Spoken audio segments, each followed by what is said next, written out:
La séance est reprise. L'ordre du jour appelle la discussion de la proposition de loi de messieurs Jean-Marc Ayrault, Régis Juanico, Christian Eckert, Olivier Dussopt, Madame Michèle Delaunay et les membres du groupe socialiste, radical, citoyen, divers gauche visant à renforcer les exigences de transparence financière de la vie politique.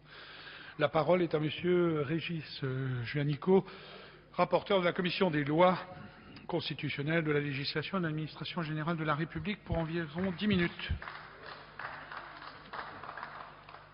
Bien, Monsieur le Président, Monsieur le Ministre, mes chers collègues, bien loin d'être irréprochable, notre démocratie souffre encore d'un manque de transparence en matière de financement des partis politiques. La France s'est pourtant dotée par touches successives, principalement à travers les lois de 1988, 1990, 1995 et 2003, d'une législation sur le financement des partis et des campagnes électorales. Cette législation complète et rigoureuse permet à la fois d'apporter une aide publique aux partis, d'encadrer les financements privés dont ils peuvent bénéficier, de plafonner les dépenses électorales des candidats, d'imposer la transparence des ressources et des dépenses, enfin de soumettre le respect de cette législation à un contrôle et à des sanctions. Cet été, les nombreuses révélations autour de l'affaire Woerth-Bettencourt ont mis en lumière un contournement de l'esprit de la loi concernant le plafonnement des dons de personnes physiques. Au-delà des conflits d'intérêts avérés, ces révélations ont mis en lumière une réalité jusqu'à ce jour ignorée des Français. L'existence d'une multitude de micro-partis en marge des formations politiques traditionnelles et, pour être plus juste, d'une formation politique, l'UMP. Cet été encore, les Français ont appris avec stupéfaction que le secrétaire d'État à l'emploi, Laurent Wauquiez, avait reconnu s'être rendu à Londres à l'issue d'un déplacement officiel dans le but de lever des fonds auprès de banquiers et de financiers de la City au profit de son micro-parti Nouvelle Oxygène. Ces révélations ont semé le trouble et la confusion chez nos concitoyens qui pensaient, à juste raison, que notre vie politique était désormais encadrée par des règles strictes et transparentes en matière de financement. Ces dérives appellent une réponse du législateur. En vertu de l'article 4 de la Constitution, les partis et les groupements politiques se forment et exercent leurs activités librement. Il ne saurait être question de restreindre l'exercice de cette liberté constitutionnellement garantie, qui est un gage de vitalité pour notre démocratie. Néanmoins, les failles de la législation sur le financement des partis politiques méritent d'être corrigées. Alors que le plafonnement à 4 600 € des dons pour les campagnes électorales vaut pour toutes les campagnes électorales organisées pour la même élection, le plafonnement à 7 500 € des dons de personnes physiques aux partis politiques est un plafonnement applicable parti par parti. Ainsi, il est tout à fait possible à une même personne de verser plusieurs fois 7 500 € à autant de partis politiques qu'elle le souhaite. Si je reprends mon exemple de tout à l'heure, de Madame Bettencourt, par exemple, pour l'année 2006, 4 chèques versés pour un montant de 30 000 € par les époux Bettencourt, 2 à l'association de financement de l'UMP et 2 à l'association de soutien à Nicolas Sarkozy. En mars 2008, 4 chèques versés pour un montant de 26 000 € à l'association de financement de l'UMP, au micro-parti de Madame Pécresse, à son association de financement de la campagne des régionales et un autre au parti de Monsieur Woerth. Simplement, Monsieur Geoffroy, pour vous montrer qu'on est très loin de l'esprit de la loi quand on parle d'un plafond à 7 500 € et que là, on a des sommes qui sont en réalité de 25 000 ou 30 000 €.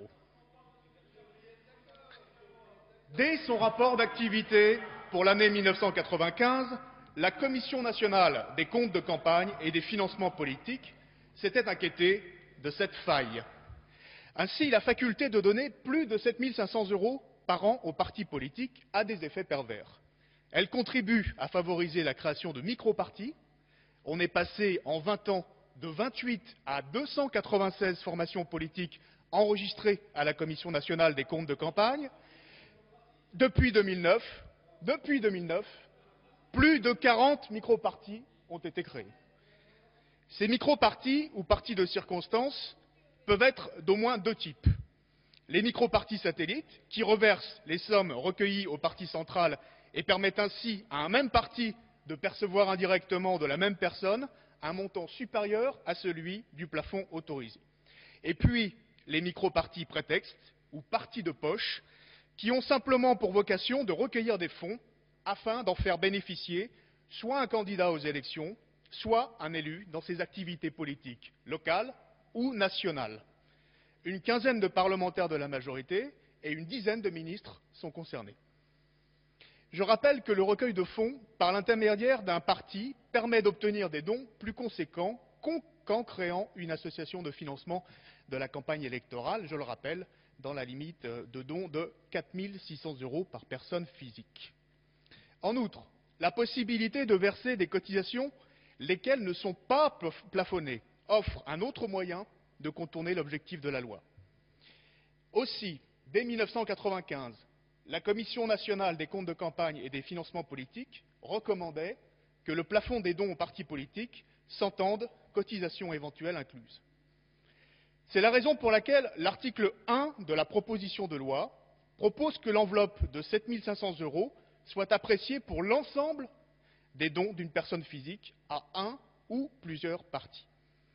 Cette modification n'interdirait pas à une même personne de faire des dons à plusieurs partis si elle le souhaite, mais elle présenterait la vertu d'empêcher que le cumul de ces dons dépasse 7 500 €.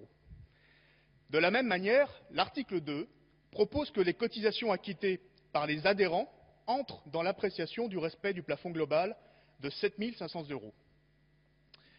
La rédaction de l'article 2 pourrait être améliorée, comme l'ont montré les auditions, et je vous présenterai tout à l'heure un amendement en ce sens. Notre intention est claire, plafonner à 7 500 € par an l'ensemble des dons et cotisations versées aux partis par une personne physique, tout en laissant hors plafond les cotisations versées par les élus. Nous avons procédé à l'audition des trésoriers des principales formations politiques, UMP, PS, PCF, Nouveau Centre et Modem. Les personnes auditionnées ont porté un jugement positif sur ces deux dispositions de la proposition de loi. Il faut souligner que ces dispositions, qui permettraient de corriger des failles de la législation actuelle, seraient également économes des deniers publics, puisqu'elles contribueraient à limiter le montant des réductions d'impôts résultant de dons ou cotisations versés à des partis politiques. La Commission nationale des comptes de campagne et des financements politiques a chiffré la dépense fiscale résultant de ces déductions d'impôts, ainsi que de celles liées aux dons pour les campagnes électorales, à plus de 30 millions € par an. Par ailleurs, dans un objectif de transparence, l'article 3 de la proposition de loi vous propose que soit rendue publique la liste des principaux donateurs de chaque parti, c'est-à-dire les personnes ayant donné à un même parti plus de 3 000 € au cours de la même année. Le bilan des auditions fait apparaître un scepticisme et même une réticence de la plupart des formations politiques auditionnées vis-à-vis d'une telle disposition. C'est la raison pour laquelle, à la lumière de ces auditions, je vous propose par amendement une modification du texte sur ce point, en prévoyant simplement que la liste des principaux donateurs soit transmise chaque année à la Commission nationale des comptes de campagne et des financements politiques. Enfin, je vous présenterai également une série d'amendements portant articles additionnels qui reprennent pour l'essentiel des propositions formulées par Pierre Mazeaud dans le cadre de la mission de réflexion sur la législation relative au financement des campagnes électorales. Ces propositions contribueraient à améliorer les règles relatives aux campagnes électorales. Ces amendements proposent, premièrement, l'instauration d'une même date de dépôt pour tous les comptes de campagne à une même élection, que le candidat soit élu au premier ou au second tour. Deuxièmement, l'obligation pour les établissements bancaires d'ouvrir un compte et de mettre à disposition les moyens de paiement pour les mandataires et associations de financement désignés par les candidats à une élection. Troisièmement, l'absence d'obligation de déposer un compte de campagne quand le candidat a obtenu moins de 1% des suffrages exprimés et qu'il n'a reçu aucun don de personne physique. Enfin, l'obligation de désigner un mandataire avant de déposer sa déclaration de candidature en préfecture. Deux autres dispositions complétant le texte vous seront proposées. La première, c'est la possibilité de faire certifier par un seul commissaire aux comptes les parties dont le bilan ou les produits ne dépassent pas 153 000 € à la clôture de l'exercice. Et enfin, l'interdiction pour un parlementaire de métropole de se rattacher à un parti éligible à l'aide publique au seul titre de ses résultats outre-mer. De tels rattachements, on le sait, ont pour seul but de bénéficier de l'aide publique accordée au titre de la deuxième fraction sans s'adosser à un parti ayant droit à la première fraction au titre de ses résultats en métropole. Il s'agit manifestement d'un détournement de l'esprit dans lequel l'aide publique doit être accordée aux partis politiques. Ces différentes dispositions, pas plus que les articles de la proposition de loi, n'ont été adoptés par la commission des lois, qui a préféré renvoyer le traitement de l'ensemble de ces questions à l'examen du projet de loi organique relatif à l'élection des députés et à une proposition de loi signée Jean-Luc Warsmann et Charles de la Verpillière portant simplification de dispositions du Code électoral et relative à la transparence financière de la vie politique. J'ose espérer, Monsieur le Président de la Commission des lois, que cette réponse de pure forme que vous nous avez apportée ne constitue pas une dérobade sur le fond. Je tiens à souligner que le projet de loi organique que vous évoquez n'a pas encore fait l'objet d'une inscription à l'ordre du jour de notre Assemblée, plus de 14 mois après son dépôt. En clair, ce texte est ensablé, et plus le temps passe, et plus il s'enfonce dans les sables mouvants de l'ordre du jour de nos assemblées. Par conséquent, il est légitime de s'interroger sur l'opportunité de remettre au lendemain une réponse simple et pour l'essentiel consensuelle à des lacunes apparues dans la législation sur le financement des partis politiques. Ce report serait d'autant plus regrettable que de nombreuses dispositions proposées se caractérisent par une absence de différence sur le fond avec les dispositions figurant dans votre proposition de loi, Monsieur le Président de la Commission. Une adoption rapide permettrait en outre d'espérer une entrée en vigueur des nouvelles règles dès le 1er janvier 2011 et donc une application possible de ces règles dès les échéances électorales de l'année 2012, les élections législatives et les élections présidentielles qui sont les principaux rendez-vous électoraux. C'est pourquoi, mes chers collègues, je vous invite à voter la proposition de loi avec les amendements que je vous soumettrai tout à l'heure sur le texte. Je vous remercie. Bien.